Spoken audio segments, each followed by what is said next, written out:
This is the psychology about why does your brain create imaginary conversation. Have you ever heard a complete conversation with someone in your head? You imagine what they might say, then you imagine your answer, then you imagine their response again, and suddenly you have created an entire conversation that never actually happened. Sometimes you even imagine a conversation from the past and think, I should have said this instead, or you imagine a future conversation and think, if they say this, I will say that.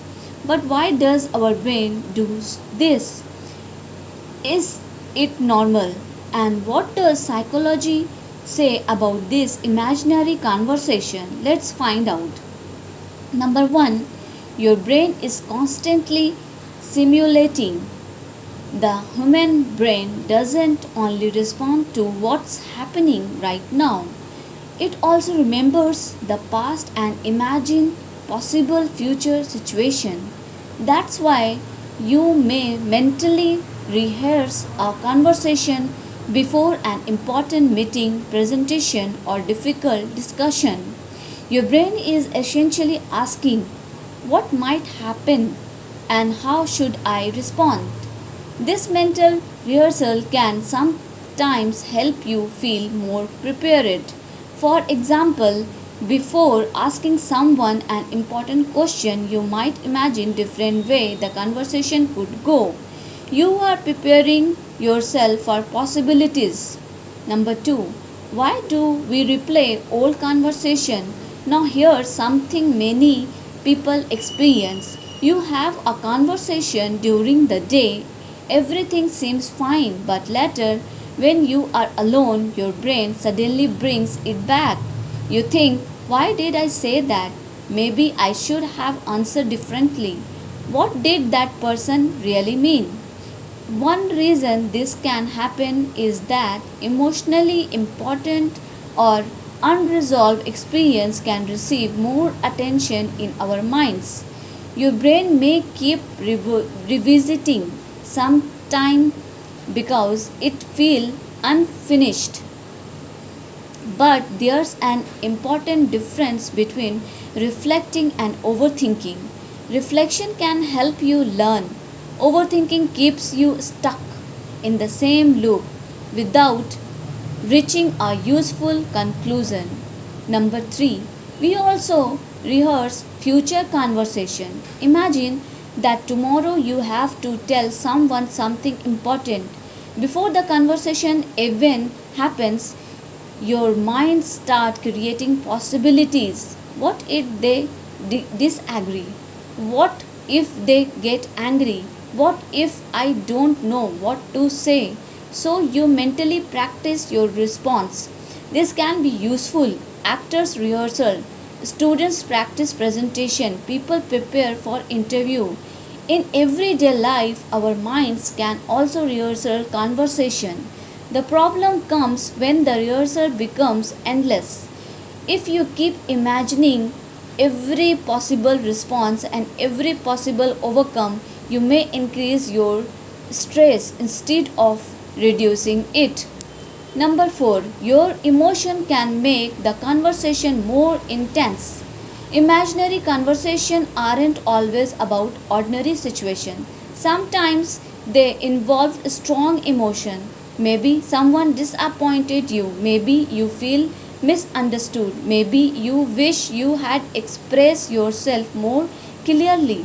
When an experience has emotional importance, your mind may return to it repeatedly. You might imagine finally saying everything you wanted to say, but remember, the conversation happening in your mind is not necessarily what the other person would actually say. Your brain is creating a possibilities, not predicting the future with certainty. That's an important distinction. Number 5. Sometimes we are really talking to ourselves. Here's another fascinating part. When you are having an imaginary conversation, you are not actually communicating with another person's mind. You are using your own memories, expectation, beliefs, knowledge to imagine their possible response. In a way, you are creating a simulation using information already stored in your brain. That's why the imagined version of someone may say exactly what you expect them to say, but real people can surprise us. They may react differently, they may have changed their opinion, or they may understand the situation differently from what we imagine. So don't confuse a mental conversation with reality. Number 6. How can you stop an unhelpful loop? If you notice that your mind is repeatedly replaying the same imaginary conversation, don't panic. Instead, pause and ask, "In this helping me solve something, or am I simply repeating the same thoughts?" If there's something you genuinely need to do, focus on that action. Maybe you need to communicate clearly, maybe you need to apologize, maybe you need to prepare for an upcoming conversation, or maybe there is simply nothing more you need to do. If there is no action to take, give your mind permission to move on. You can tell yourself, "I have thought about this enough for now." Then bring your attention back to what you are doing. Number 7. The most important lesson. Having imaginary conversation doesn't automatically mean something is wrong with you. Many people mentally rehearse conversation, replay memories, or imagine possible situation. The important question is, how much control do these thoughts have over your daily life? If they are occasional and useful, then can simply be part of normal thinking. But if repetitive thoughts are causing significant distress or interfering with everyday activities, taking with a trusted adult or qualified mental health professional can be helpful step. Final message. So the next time you catch yourself having an imaginary conversation, remember your brain is a prediction and simulation medicine. It remembers, it imagines, it rehearses, it tries to prepare you for what might happen next. But you don't have to believe every thought your brain produces.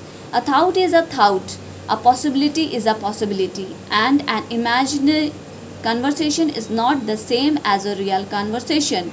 So instead of asking, "Why am I thinking like this?" sometime ask, "Is this thought helping this?" If it is, learn from it. If it isn't, let it pass. Because understanding your thought doesn't mean following every thought. It means learning how to observe your mind without allowing every thought to control you. If you enjoyed this psychology video, subscribe for more fascinating facts about the human mind, emotion, and behavior. And remember, understand your mind. Don't let your mind control you. Please like, share, and subscribe my channel if you thought this is useful for your daily life.